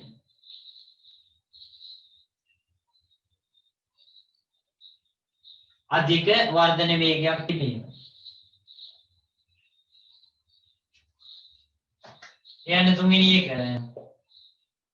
තුන්වෙනි එක ලියන්න. වන වගාවට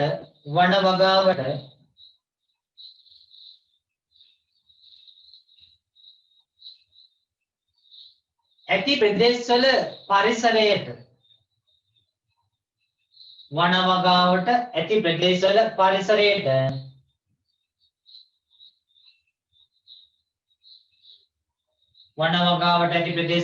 පරිසරයට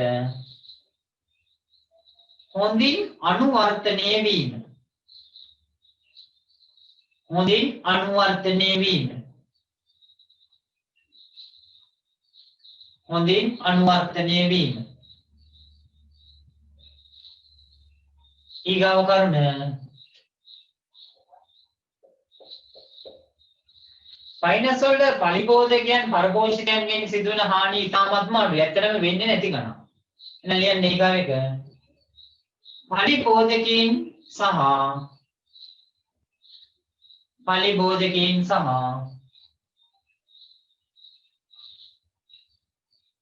සහ පරපෝෂිතයින්ගෙන් සිදුවන පලිබෝධකයන් සහ පරපෝෂිතයින්ගෙන් සිදුවන හානි අඩු අවම වීම.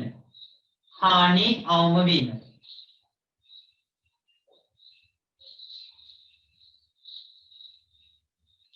හානි අවම වීම.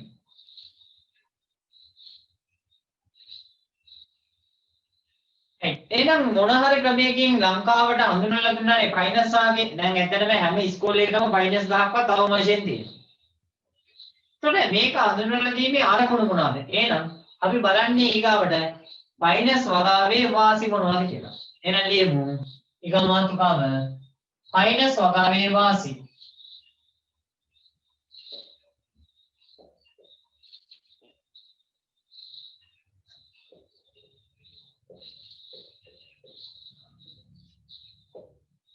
මයිනස් වගාවේ වාසි. අපේ ඊළඟ පන්තියේ තියෙන්නේ සෙනසුරාදා 3 සිට 5 හවස.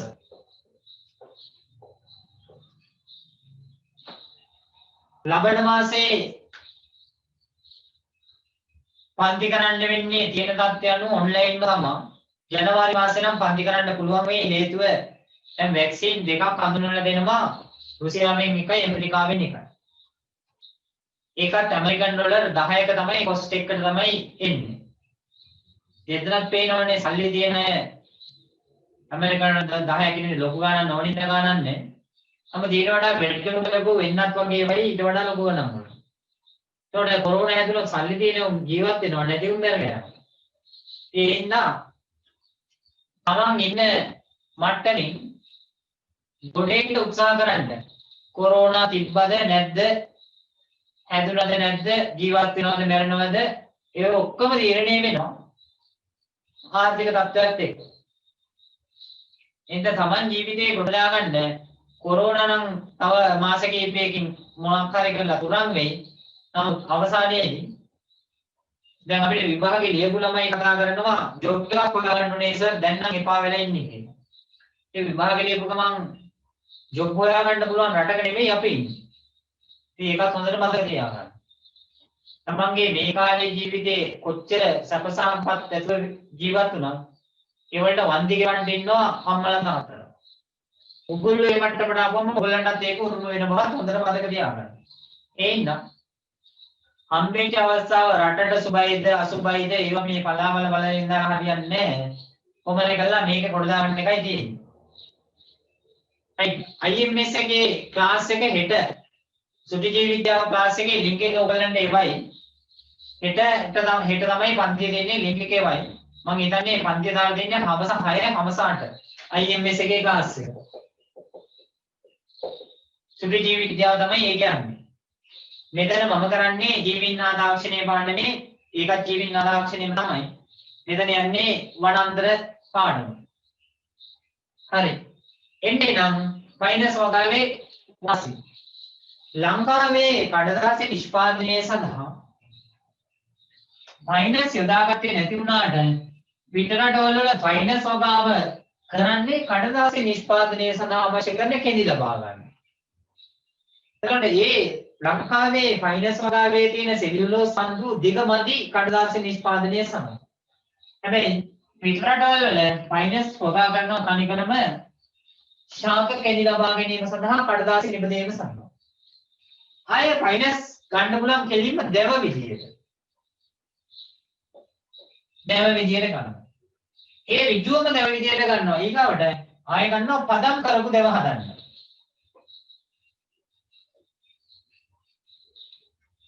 පදම් කළ දැව නිෂ්පාදනය සඳහා ගන්නවා ෆයිනස්. එනනම් පළවෙනි එක අංක 1 ඍජුවම දැව ලෙස ඍජුවම දැව ලෙස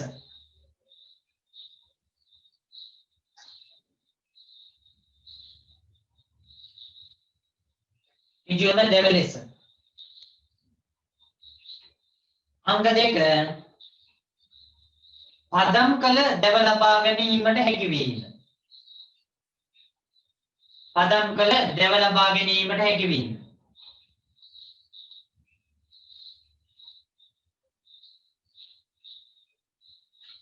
IMS එකේ link එක එවන්නේ IMS එකට ගිහිල්ලා class fees ගෙවලා තියෙන ළමයින්ට විතරයි.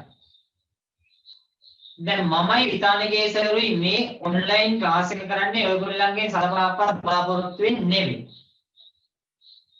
IMS එකට class fees ගෙවුවාට තමයි IMS එකෙන් link එක එවන්නේ.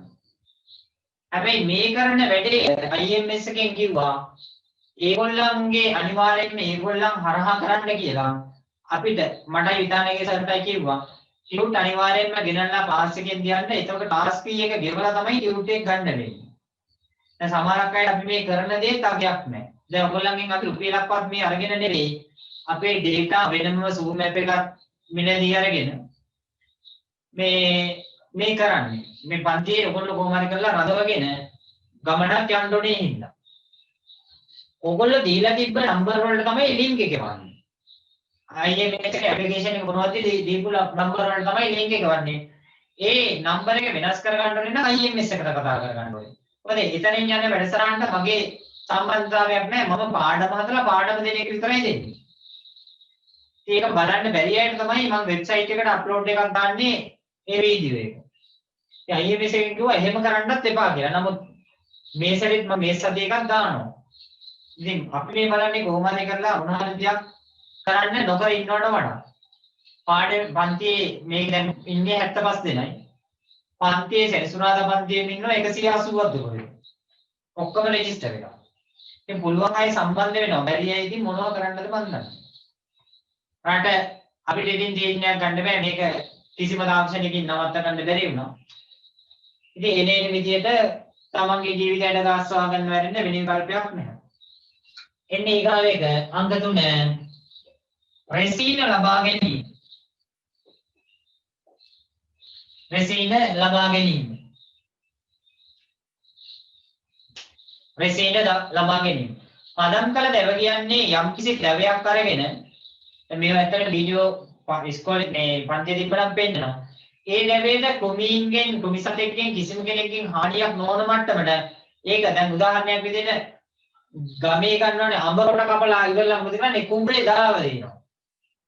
කුඹරේ මාස දෙකක් තුනක් මඩේ අඹ කොටේ ගිල්ලලා කියලා තමයි ඒක ඉරලා ගන්න. එතකොට ඒකට ආයේ ක්‍රමිහානි වෙන්නේ නැහැ. දීර්ඝ කාලයක් පවත්වාගෙන යන්න පුළුවන්. අන්න ඒ ආකාරයට දැව පදම් කරන්න වෙනම මැෂින් තියෙනවා. ඒ මැෂින් වලට දාලා රසායනික ද්‍රව්‍ය දාලා ඉහළ උෂ්ණත්ව පීඩනයට දැවය පදම් කරනවා. එතකොට මේ දැවයට කිසි හානියක් නැතුව දීර්ඝ කාලයක් තියාගන්න පුළුවන්. රෙසින කියන්නේ ශාක වලින් ලබා ගන්න මෙලියම් වර්ග. මේවා විවිධ ආර්ථික කටයුතු සඳහා යොදා ගන්නවා. ගම් වර්ග නිෂ්පාදනයේට. ඒකට විවිධ කෘමි විකර්ෂක වගේ දේවල් නිපදවා ගැනීමට මේ රෙසින භාවිතා කරනවා. ඒ කියන්නේ පයිනස් පොත්තක් අලවපුවාම එනවනේ නිකන් අර ගම් එකක් වගේ. අන්න ඒ වගේ වලට තමයි කියන්නේ රෙසින කියලා. ඊළඟට තීන්දුව නිෂ්පාදනයේ සඳහා යොදා ගන්නවා. රෙසින වර්ග හදනවා. right ඊළඟට ගන්න අන්තිම එක හතර ගන්න කඩදාසි කර්මාන්තයට අවශ්‍ය කඩදාසි කර්මාන්තයට අවශ්‍ය කඩදාසි කර්මාන්තයට අවශ්‍ය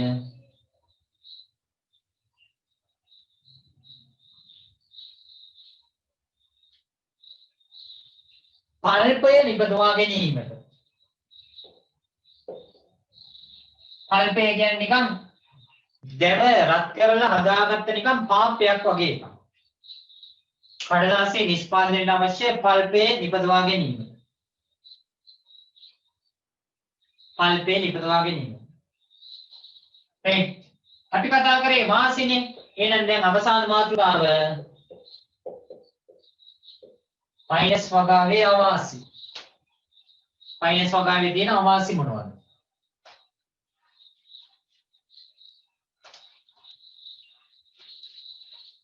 මයිනස් වගාවේ අවාසි.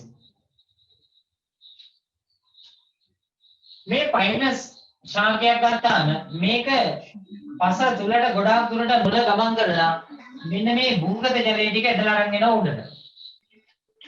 පස මතුපිටට අරන් එනවා භූගත ජලය. ඒ භූගත ජලය ගෙනල්ලා මොකද කරන්නේ? වාෂ්ප කරලා දානවා. එතකොට පසේ තියෙන භූගත ජල සංචිතය මොකද වෙන්නේ? අඩු වෙනවා. ඒක අවශ්‍යයි. භූගත ජලය අඩු වුණාම ජල මූලාශ්‍ර වලට ජලය නැති වෙනවා. ඊළඟට පළවෙනි එක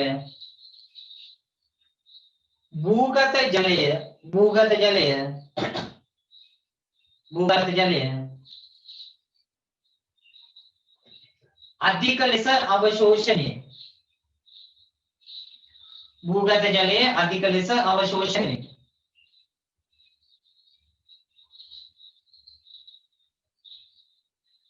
ඊළඟට මේ පයිනස් පත්‍ර වැටිච්චාම තට්ටුවක් වගේ තියෙනවා.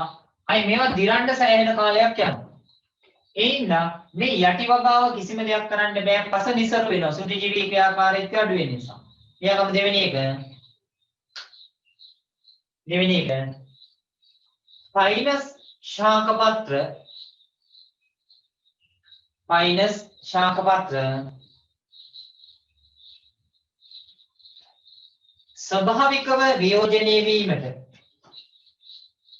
පයිනස් ශාක පත්‍ර ස්වභාවිකව වියෝජනය වීමට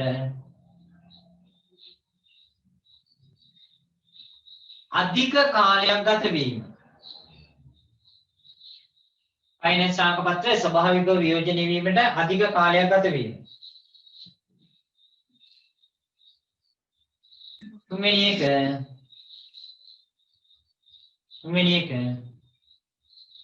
මේ නිසා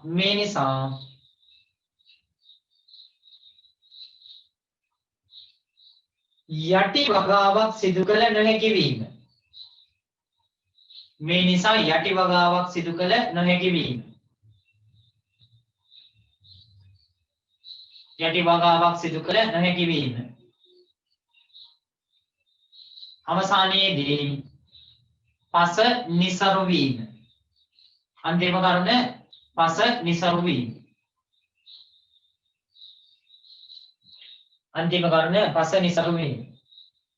right. ඔයාලගේ ඉස්කෝල මට්ටමින් මම ගෲප් හදලා දෙනවා. එතකොට ඒ ඉස්කෝල මට්ටමින් හදපු ගෲප් වලට පොඩි පාඩම් කොටස් කරන්න තමයි බලාපොරොත්තු වෙන්නේ.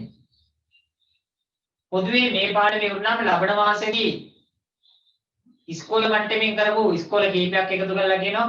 සමහරක් ඉස්කෝල ළමයි ගොඩක් ඉන්නකොට ඒ අය එක පන්තියකට අරගෙන කරනවා. එහෙනම් මම ඔය අද ගෲප් එක ඇතුලේ සමහරක් අය ගෲප් වලින් ලෙෆ්ට් වෙලා තියෙනවා. මගේ නම්බර එක දන්නේ නැතුවද දන්නෙත් නැහැ. නැත්තම් වැඩක් නැති හින්දා මම දන්නේ නැහැ. ඉතින් මම ඒවා ආයේ මුකුත් කරන්න ගියේ නැහැ. සම්බන්ධ වෙලා ඉන්න අය සම්බන්ධ වෙන්න. ඕගලන්ට උගන්වන්න යද්දී මුදල් කියන එක මම සාධකයක් කරගන්නේ නැහැ. ඉස්කෝල මට්ටමින් පන්තිය පවත්වාගෙන යනවා. ඒ හින්දා පුළුවන් අය සම්බන්ධ වෙලා මේ දේ කරගන්න. අපි ඊගාව පන්තියේ කරන්නේ සෙනසුරාදා 5 සිට 3 සිට 5 දක්වා. සෙනසුරාදා හවස 3 සිට 5 දක්වා කරන්නේ. මේ සෙනසුරාදා මේ පාඩමේ ඉතිරි කොටස අවසන් කරගන්න පුළුවන් අපිට එදාට. හරි. එහෙනම් අදට අපි පාඩම නවත්තනවා. ওই පාඩම් කොටස් ටික හොඳට කියව ගන්න. මොකද පන්ති පටන් ගත්තාම වර්ක්ෂීට් ටික තියෙනවා මේ වලට දාලම උත්තර ලියන්න. එහෙනම් සියලු දෙනාටම සුබ සන්ධ්‍යාවක් වේවා. ඇත්තටම සුබ රාත්‍රියක් වේවා. දැන් 8:20 වෙලා. එහෙනම් මම අදට නවත්තනවා. හැම අවස්ථාවෙම පන්තිය කරන්නේ Zoom එකෙන්ම තමයි. Zoom එක දහලා දෙන Zoom එකේද කියලා. Zoom එකෙන් කරන්න වෙන්නේ වෙන විකල්පයක් නැති නිසා.